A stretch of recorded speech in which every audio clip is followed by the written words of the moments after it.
विनाशाय श्रीकृष्णाय वयं नमः।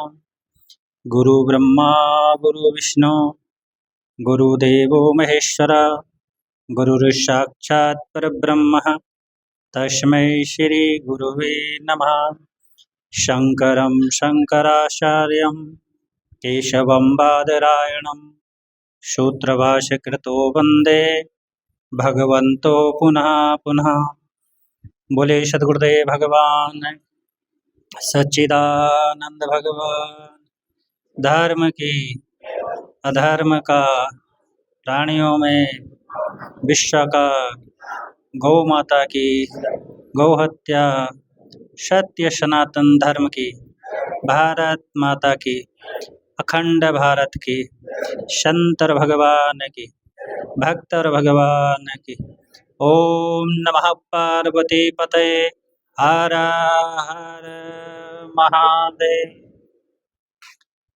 परम पूज्य प्रातः स्मरणीय दादा गुरुदेव भगवान, परम पूज्य प्रातः स्मरणीय स्वामी ज्ञानानंद जी भगवान, परम पूज्य प्रातः स्मरणीय स्वामी स्वरूपानंद जी महाराज, ये अखंड परंपरा के संवाहक हमारी गुरु परंपरा, उनके चरणों में साष्टांग दंडवत प्रणाम करते हुए मंच पर उपस्थित स्वामी सुजानंद जी महाराज के चरणों में प्रणाम करते हुए मंच पर उपस्थित स्वामी देव स्वरूप जी के हृदय में बैठे उस परम सत्य परमात्मा को प्रणाम करते हुए और यहाँ पर आए सभी ब्रह्म जिज्ञासुओं के हृदय में बैठे उस पार ब्रह्म परमेश्वर को प्रणाम करते हुए शिवो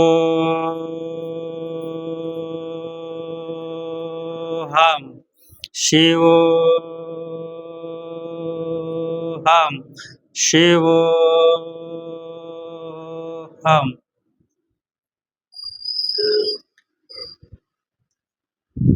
देखिए, व्यवहारिक जीवन में हमें सुखी रहने के लिए कुछ संपत्तियों की आवश्यकता होती है, और अगर वो संपत्ति नहीं है तो हमारी दरिद्रता हमारे जीवन के लिए अभिशाप बनती है। ऐसा ही है। अगर हमारे पास घर नहीं है तो हम बेघर हैं, हमारे पास खेत खलियान नहीं है तो हमारे पास अनाज के लिए दूसरों पर निर्भर होना पड़ता है, हमारे पास धन नहीं है तो हम निर्धन हैं। तो सारे जीवन का यत्न प्रयत्न करके हम अपने व्यवहारिक जीवन को भी सुखी करने के लिए कुछ संपत्ति इकट्ठा करते हैं, है ना? तभी तो आज सुखी बैठे हैं। अगर ऐसा नहीं होता तो जो और लोग गर्ताम में हैं, जो लगे हैं प्रयत्नशील हो रहे हैं लौकिक जगत में ही, उनके पास कुछ ना कुछ अभाव है। पर जिनके पास ये सब संपत्ति होने के बाद भी वो सत्संग में नहीं है तो उससे बड़ा दुर्भागी कौन है? तो जैसे लौकिक व्यवहार में संपत्ति चाहिए, पहले पूर्व में कहते हैं गोधन गजधन बाजधन, है ना? ये सब धन होते थे पहले, आज तो ये धन हो गया बस, और सब इसी के लिए लगे हुए। ऐसे यहाँ आध्यात्म में भी आपके पास संपत्ति होनी चाहिए।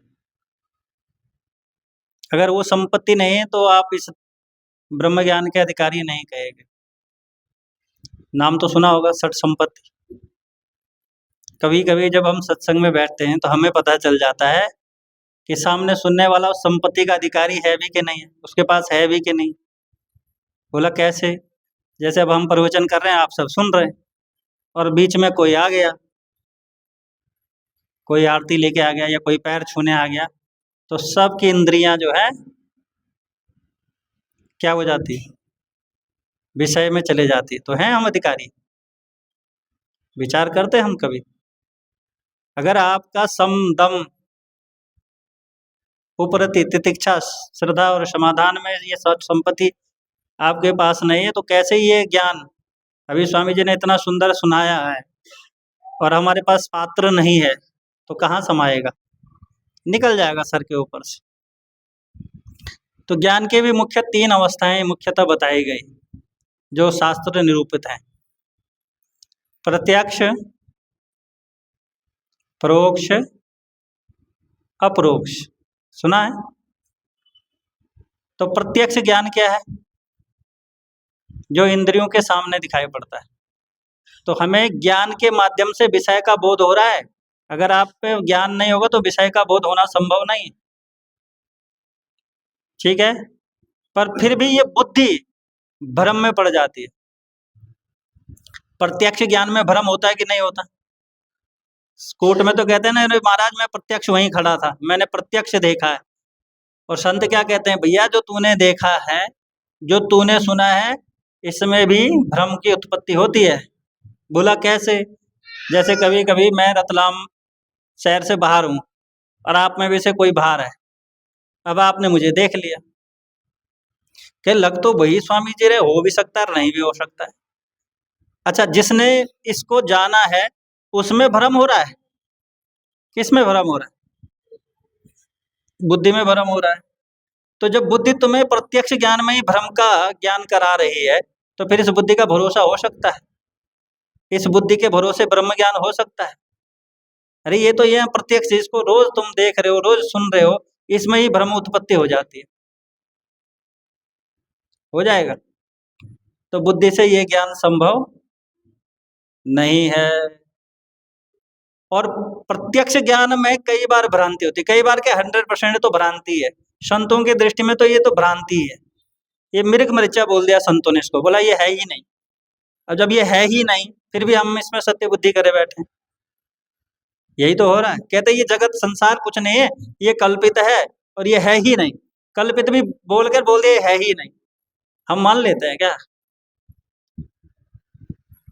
तो कहते हैं इसका परोक्ष नहीं, इसका अपरोक्ष ज्ञान हो, भ्रम की निवृत्ति का। अच्छा चलो सिद्ध करते हैं। आप ना हो तो कोई विषय दिखेगा? अच्छा चलो, आपको मुझे देखने के लिए किस चीज की आवश्यकता पड़ेगी? मुझे देखने के लिए है किसके? इंद्रियों की आवश्यकता पड़ेगी, है ना? हाँ ठीक है, इंद्रियों की आवश्यकता पड़ती है मुझे देखने के लिए। अच्छा, इंद्रिय को देखने के लिए,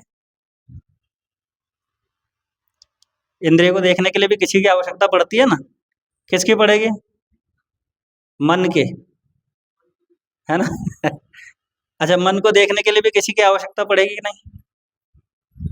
किसकी पड़ेगी? बुद्धि की, है ना? तो बुद्धि की आवश्यकता पड़ती है। तो ये ऐसे है, स्टेप बाय स्टेप भ्रम भ्रम की निवृत्ति ऐसे हो जाएगी। पर आप ये बताओ, आपको मुझे देखने के लिए इंद्रियों की आवश्यकता पड़ी, इंद्रियों को देखने के लिए मन की आवश्यकता पड़ी, मन को देखने के लिए बुद्धि की आवश्यकता पड़ी, और बुद्धि को जानने के लिए भी आपको अहंकार की आवश्यकता पड़ी। पर स्वयं को जानने के लिए इन सब की जरूरत है? बता दो। स्वयं को जानने के लिए इनका किसी एक का सहारा लेना है? तो फिर क्या है? यही तो अपरोक्ष है। यही अपरोक्ष है कि मुझे अपने को जानने के लिए किसी की जरूरत नहीं है, मैं स्वयं में स्वयं सिद्ध हूं। बल्कि मुझसे ये सिद्ध हो रहे हैं, मुझसे ये सिद्ध हो रहे हैं, मैं इनसे सिद्ध नहीं हो सकता। अरे भ्रम से कभी सत्य सिद्ध हो सका? वो संत कहते हैं कि भैया मोदी जी ने 1000 और 500 के नोट बंद कर दिए, अब कोई बाजार में नकली चला के दिखा दे। जो बंद हो गए हैं उन नोटों की नकली चला दोगे? चला के दिखा दो, पकड़े जाओगे तुरंत। पहले तो कोई लेगा ही नहीं, पकड़ा तो तब जाए। अच्छा, जो अभी असली नोट चल रहा है 500 का, उसका नकली मार्केट में चलेगा ना? चल जाएगा ना आराम से। भाई जो पारखी नहीं है वो तो ले ही लेगा, कहेगा हाँ जी। तो नकली तभी चलता जब असली है, असली ना हो तो नकली चल के दिखा दे। तो इसलिए जो अपरोक्ष ज्ञान है उसके लिए किसी की आवश्यकता नहीं है। इसलिए प्रत्यक्ष में भी भ्रम उत्पत्ति होती है, और परोक्ष में तो 100% है। परोक्ष माने स्वर्ग और नरक। अच्छा, आपने स्वर्ग नरक देखा है या सुना है? स्वर्ग नरक देखा है कि सुना ही सुना है? अभी सुना है ना? तो कह दिया जी, एक स्वर्ग लोक है जहां आप जाकर के सदा सुखी रहते हैं, और फिर पुण्य क्षीण होते हैं, नरक में आ जाते हैं। फिर नरक में तुम्हें दंड मिलता है तुम्हारे कर्मों का, फिर तुम मनुष्य योनि में आते हो। अच्छा चलो, हमें ऊपर का भी पता नहीं, नीचे का पता नहीं, यहाँ का तो सब पता है। तो तो ये ब्रह्म ज्ञान ऊपर जाके होगा कि नीचे जाके? यही होगा। इसलिए बड़े भाग्य मानस तन पावा, शुर दुर्लभ शत ग्रंथ न गावा। जिसने यहाँ प्रमाद किया, जिसने यहाँ प्रमाद किया इस ब्रह्म ज्ञान में, वो कहीं इस ब्रह्म ज्ञान को प्राप्त नहीं कर सकता। अब देखो, हम लोगों ने ब्रह्म मुहूर्त के बारे में सुना है। कितने लोगों ने ब्रह्म मुहूर्त के बारे में सुना? हाथ उठाओ जरा। कितने बजे होता है ब्रह्म मुहूर्त? है 4 बजे?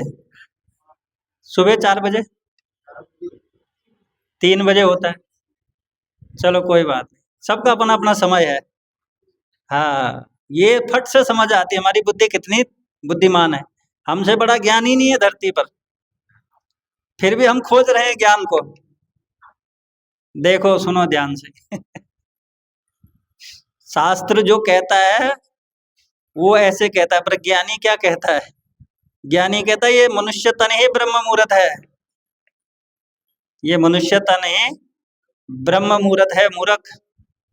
बोला कैसे? बोला इसमें चेतना आदि सोई है और आदि जगी है। चेतना इसमें क्या है? आधी सोई है और आधी जगी है। इसमें रस्सी का भी ज्ञान है और सर्प का भी है ना, जगत का ज्ञान भी है ना, और जो जगत को जान रहा उसका ज्ञान भी है, दोनों एक साथ है। तो हुआ ना, आधी चेतना सोई है और आधी जगी है। तो जो इसमें चेतना को बिल्कुल सुसुप्त करा देता है वो तो अधम योनियों में जाता है, और जो पूर्ण जगा देता है उसका भय नाश हो जाता है। वो ब्रह्म ही था, ब्रह्म ही है, ब्रह्म ही रहेगा, उसमें कोई परिवर्तन। तो ब्रह्म मुहूर्त ये देह है। क्यों? और शरीरों में, और जो प्राणी हैं उन शरीरों में चेतना का स्तर विकसित करने का कोई माध्यम नहीं है। गाय पूजनीय तो है पर ब्रह्म ज्ञानी है, हो सकती है, तो उसको तो योनि बदलनी पड़ेगी है, पर हमें तो योनि मिल गई है। इसलिए संत कहते हैं कि इस ब्रह्म मुहूर्त का सही उपयोग कर ले। मतलब ये बेला फिर नहीं आएगी, ये बेला आ चुकी है, ये सुबह हो चुकी है, इसमें तो तू पूर्ण जग जा। और जिस दिन तो इसमें पूर्ण जग गया, तुझे फिर ये जन्म मरण की भ्रांति, ये जन्म मरण की भ्रांति तेरी निबट जाएगी और तू जैसा था वैसा ही अपने को जान लेगा। यही भ्रम है, यही भ्रम, इस भ्रम की निवृत्ति का ही नाम है ज्ञान की प्राप्ति। यहाँ ज्ञान ला करके ठूसा नहीं जाएगा, यहाँ ज्ञान ला करके हाथ में जैसे दिया नहीं जाएगा, ये तो आप स्वयं ही ज्ञान स्वरूप है। तो इसलिए संतों की बातों को और सत्संग को प्रमाद या किसी भौतिक जगत के सुख साधन के लिए टालना नहीं चाहिए। क्यों नहीं चल चाहिए? ये काम नहीं आएगा। संत संत कहते भी ना, जब ये शरीर छूटेगा तो ये कुछ काम नहीं आएगा। और किसका आ गया? किसी का आया आज तक? न बेटा काम आएगा, न पैसा काम आएगा, तेरे तो काम ये तेरे ज्ञान ही काम आएगा। तो ये भ्रम इस शरीर के रहते, इस ब्रह्म मुहूर्त के रहते रहते ये जो भ्रम है ये निवृत्त हो जाना चाहिए और अमृत प्राप्त कर लेना चाहिए। और एक बड़ी बात है, आप सब कथा सुनते हैं, कितने दिनों से कथा सुन रहे हैं? किसी ने 20 कथाएं सुन ली। एक हमारे भगत हैं गुड़गांव में, वो तो जहाँ कथा हो जाए बस कथा, बस कथा। इसमें जजमान बनेगा गुरुजी, इसमें मैंने 2.5 लाख दे दिया गुरुजी, इसमें मैंने 50,000 का कमरा लिया गुरुजी, और मैं आज उनके कथा का जजमान हूँ गुरुजी। तो मैंने कहा क्या हुआ इससे? बोले जो गुरुजी कथा सुनने में आनंद आता। अरे तेरे को तो कथा का ही पता नहीं चला, कथा ही व्यथा बनी हुई। कितना कष्ट भोगना पड़ता होगा जब कथाओं के लिए हमें ट्रेनों में धक्के खाने पड़ते। अरे पहले अपने भीतर की कथा को समझ लो, बाहर की कथा बाद में समझ आएगी। तो देखो कथा में साफ साफ लिखा हुआ है कि जिसकी 7 दिन में मृत्यु हो जाए उसको क्या करना चाहिए? तो हमारे जैसे तो कहते हैं गुरुजी ताश खेलने चाहिए, शराब पीनी चाहिए गुरुजी, सिनेमा देखना चाहिए। बोला जिसकी 7 दिन में मृत्यु हो उसको भागवत सुननी चाहिए, और भागवत का अर्थ ही सत्संग है। वहां कहा है, मंत्र ही वहां ऐसा है। ये थोड़ी है कि भागवत कथा सत्संग नहीं है। ठीक है। तो 7 दिन में हम सब ने निबड़ जाना है। कोई यहाँ 8वां दिन नहीं गया, कोई सोम, कोई मंगल, कोई बुध, कोई बृहस्पति, कोई शुक्र, कोई शनि, कोई रवि, इससे इतर कोई मर गया हो तो बता देना। तो उन 7 दिनों में एक दिन हमारा भी है। पर उससे पहले हम ये जान जाएं कि किसकी मृत्यु होती है और कौन अमर है। और जो जिसकी मृत्यु होनी है उसको तुम रोक नहीं सकते, और जो अमर है उसको तुम मार नहीं सकते। तो फिर किसके साथ खड़ा होना है? जो मरता हो। अरे जो अमर है उसके साथ लग जाओ। तो बोला संतन के संग लाग रे, तेरी अच्छी बनेगी। तो जो तुम्हें अमृतत्व का वरदान दे, जो तुम्हारे भीतर का भय नाश कर दे, ऐसे संतों के साथ लग करके अपने जन्म मरण के बंधन से मुक्त होकर के और आनंद का भोग करो। किसका भोग करो? विषय का भोग नहीं, आनंद का भोग करो। तो आप आनंद स्वरूप। तो ऐसा हमें स्वयं को जानना है। आप बड़ भाग्यशाली हैं कि इस कलिकाल में जहाँ विषय भोगों में जीवन व्यय हो रहा है, वहाँ आप सत्संग में आते हैं। तो आपके भाग्य की मैं सराहना करता हूँ, उसको प्रणाम करता हूँ। और आप निरंतर, मैं तो कहता हूँ संडे टू संडे नहीं, एक हफ्ते का बहुत बड़ा गैप हो जाता है। एक हफ्ते में ये मैली चादर और मैली हो जाती है। इसको तो निरंतर कोशिश करो कि हम हर दिन सत्संग करें। एक घड़ी, आधी घड़ी, आधी में पुण्याद, तुलसी संगत साधु की हरे कोटि अपराध। तो कितनी छूट दे रहे हैं आपको। पर एक घड़ी, आधी घड़ी तो सत्संग करो, इसी से कल्याण होने। तो ये बुद्धि फिसल जाती है। गुरु लोग इसको उठा उठा के ऊपर लाते हैं, चेले लोग फिर नीचे गड्ढे गड्ढे में डाल देते हैं।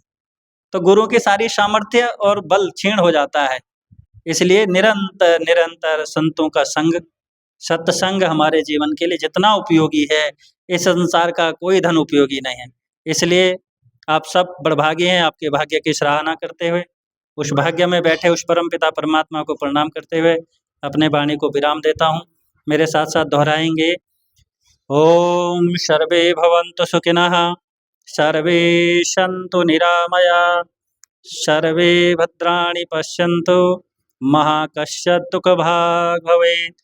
ओम पूर्णमदः पूर्णमिदं पूर्णात् पूर्णमुदच्यते, पूर्णस्य पूर्णमादाय पूर्णमेवावशिष्यते।